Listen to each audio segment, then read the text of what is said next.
अस्सलामुअलैकुम। कैसे हैं आप सब लोग? उम्मीद करता हूँ सभी खैरियत से होंगे।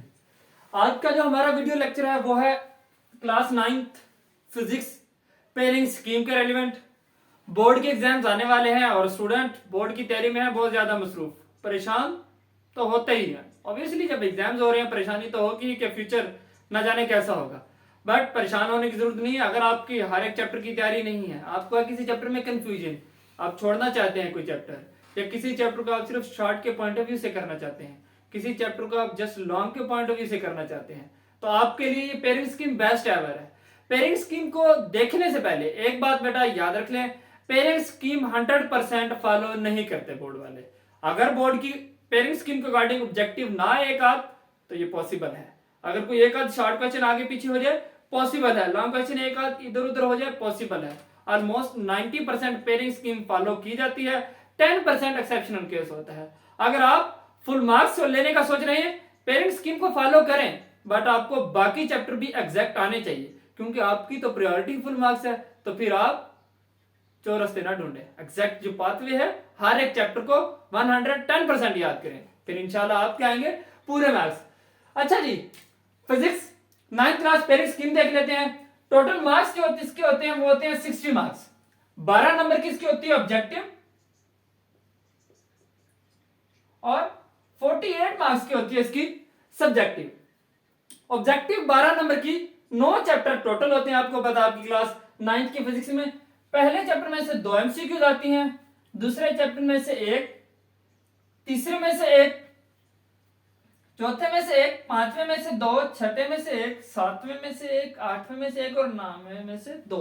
अब देख ले, पहले, पांचवें और 9वें, first, fifth and 9th chapter जो है वो आपका 2-2 एमसीक्यूज वाला है, बाकी है एक एमसीक्यूज वाला। अब हम ये नहीं कह सकते कि 2-2 वाला है तो उसके एमसीक्यूज अच्छे से कर ले। अगर बेटा अपने एमसीक्यूज करनी है, 1 नंबर वाला हो चाहे 2 नंबर वाला हो, आपको एमसीक्यूज तो अच्छे से करनी ही पड़ेंगी, क्योंकि एमसीक्यूज में आप अपने से कोई बात नहीं लिख सकते, या वो बात सही होगी या गलत होगी। एमसीक्यूज तो ये ऑप्शन होता है, या सर नो वाली बात होती है, एग्जैक्ट डेट होगी, एग्जैक्ट फिगर होगा, एग्जैक्ट टर्म होगी, तभी आपको पूरे नंबर मिलेंगे।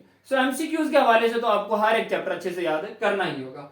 इसके बाद नेक्स्ट आ जाता है सब्जेक्टिव पोर्शन। 48 मार्क्स का ये पोर्शन होता है। टोटल कितने होते हैं? 48 मार्क्स सब्जेक्टिव के, जिसमें से 30 मार्क्स के 3 शॉर्ट क्वेश्चन होते हैं, 10, 10 एंड 10। 10-10 नंबर के 3 शॉर्ट क्वेश्चन, टोटल 30 मार्क्स, और 18 नंबर के होते हैं लॉन्ग क्वेश्चन। 2 लॉन्ग क्वेश्चन करने होते हैं, 9 नंबर के होते हैं, 18 नंबर के ही होते हैं। हम 1 बाय 1 जरा तफसील से देख लेते हैं कि ये 10-10 नंबर के होते हैं तो किस तरह होते हैं, क्योंकि आपने पहले बोर्ड का एग्जाम नहीं दिया होगा। 9th वालों का ये मसला होता है, 10th वालों ने तो दिया होता है, उनके लिए जरा इजी होता है, क्योंकि उन्हें पहले बोर्ड की जरा टर्मिनोलॉजीज और टर्म एंड कंडीशन का अच्छे से पता होता है। 9th वालों के लिए ये जरा थोड़ा सा कॉम्प्लिकेटेड होता है, बट परेशान होने की जरूरत नहीं है। बोर्ड के भी एग्जाम ही होते हैं, कोई आपको वहां पे कोई सजा मिलने वाली नहीं है। नॉर्मल एग्जाम की तरह एग्जाम होते हैं, रिलैक्स होकर चिल होकर देने, इसको अपने आवाज पे सवार नहीं कर लेना है। अच्छा, क्वेश्चन नंबर 2 होता है बेटा पहला क्वेश्चन शॉर्ट क्वेश्चन का। ऑब्जेक्टिव का क्वेश्चन नंबर 1 होता है। शॉर्ट क्वेश्चन जब लिखना शुरू करो तो क्वेश्चन नंबर 1 से शुरू नहीं कर देना बेटा, क्वेश्चन नंबर 2 ही लिखना है शॉर्ट क्वेश्चन का। इसमें आपने कोई से 5 शॉर्ट क्वेश्चन करने होते हैं, 10 नंबर के होते हैं, 2 नंबर का एक शॉर्ट क्वेश्चन होता है।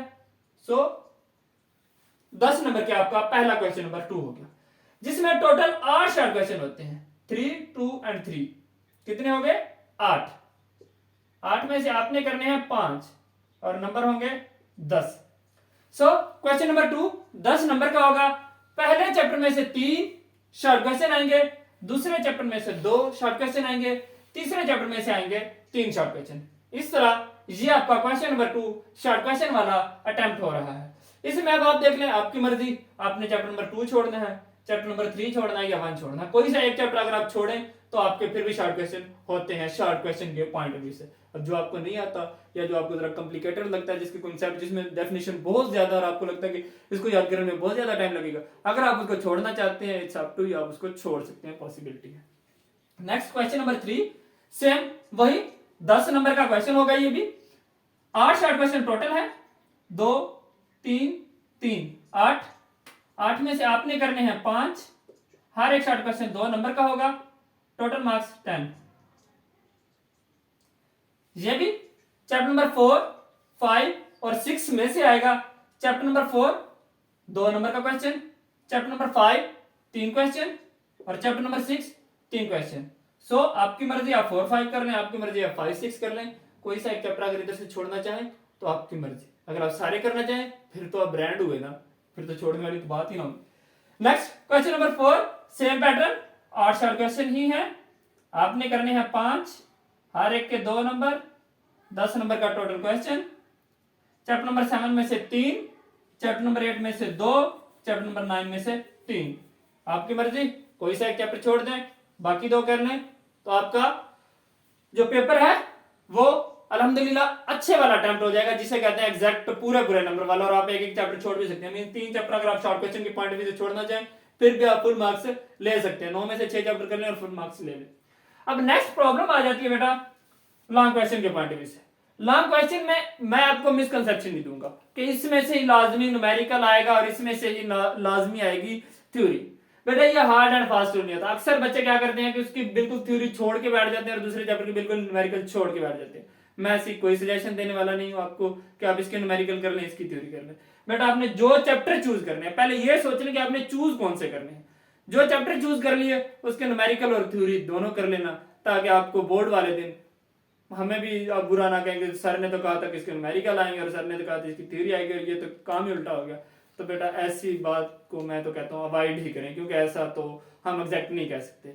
पॉसिबिलिटी है कि न्यूमेरिकल किसी में से भी आ जाए और थ्योरी किसी में से भी आ जाए। हम ये डिसाइड कर सकते हैं कि कौन कौन से चैप्टर में से कौन सा क्वेश्चन बनेगा। आपने टोटल 3 क्वेश्चन होंगे, क्वेश्चन नंबर 5 6 और 7। आपने इसमें से कोई से 2 करने हैं। टोटल 3 आपने करने हैं 2, हर एक होगा 9 नंबर का, 18 नंबर के टोटल लॉन्ग क्वेश्चन होंगे। अब ये मैं सजेशन दे सकता हूं कि बेटा ये वाले छोड़ दें, ये वाले छोड़ दें, ये वाले छोड़ दें, कोई से 3 चैप्टर छोड़ना चाहे छोड़ दें, पर जो 6 करो उनके न्यूमेरिकल और थ्योरी दोनों कर लेना। इट्स हम्बल रिक्वेस्ट कि दोनों ही कर लेना आप लोग। क्वेश्चन नंबर 5 उसका ए पार्ट जो होगा वो चैप्टर नंबर 1 और 2 में से बनेगा, जबकि जो बी पार्ट है वो चैप्टर नंबर 3 में से बनेगा। मींस अगर आप चाहते हैं क्वेश्चन नंबर 5 अटेम्प्ट करना तो आपको 1 2 एंड 3 चैप्टर करने पड़ेंगे। नेक्स्ट क्वेश्चन नंबर 6 इसका ए पार्ट बनेगा 4 एंड 5 में से। नेक्स्ट जो क्वेश्चन नंबर 6 का बी पार्ट होगा वो होगा चैप्टर नंबर 6 में से। मींस आपको चैप्टर नंबर 4 5 और 6 करना पड़ेगा। अब क्वेश्चन नंबर 7 ए पार्ट चैप्टर नंबर 7 में से, बी पार्ट चैप्टर नंबर 8 और 9 में से। अब ये भी मसला आ रहा है सर कि 8 और 9 मीन 3 पार्ट आ जाएंगे। नहीं बेटा, चैप्टर नंबर 4 या 5 इन दोनों में से किसी भी चैप्टर में से क्वेश्चन आ सकता है, लॉन्ग क्वेश्चन न्यूमेरिकल आ सकता है, थ्योरी आ सकती है। फिर वही बात है, मैं आपको सजेशन नहीं दूंगा कि आप न्यूमेरिकल कर लें, इसकी थ्योरी कर लें। अगर आपने ये और ये चूज करना है तो पहले 6 चैप्टर कर लें, अगर ये और ये करना है तो बीच वाले 3 छोड़ के फिर बाकी 6 कर लें। बट बेटा जो करेंगे अच्छे से करिएगा, ताकि आपको अल्टीमेटली पेपर वाले दिन ना रोना पड़े। पेपर करते हुए अच्छे से पेपर किया करें, समझदारी से पेपर किया करें, पेपर करके उसको रीड किया करें, ताकि आपको रिजल्ट वाले दिन ना रोना पड़े। हमारे बच्चे, मुझे पता है, बहुत ज़हीन है, बहुत मेहनती है, मेहनत करते हैं, बट उनको उनका डिजायर रिजल्ट नहीं मिलता। रीजन क्या है कि वो कहीं ना कहीं कंफ्यूजन का शिकार हो जाते हैं। पेपर करते हुए रिलैक्स हुआ करें, पेपर ही है बेटा, कुछ नहीं होता, गलत हो भी जाएगा, इट्स ओके, और बहुत सी पॉसिबिलिटीज हैं सक्सेस की। सो चिल होके आराम से अच्छे से अटेम्प्ट करें, रीड करें, जो चैप्टर आपने चूज करने हैं बैठें, सोचें कि आपने कौन से चैप्टर चूज करने हैं, उनको चूज करें। अल्लाह पाक आपके लिए आसानियां फरमाए। Thank you so much for watching.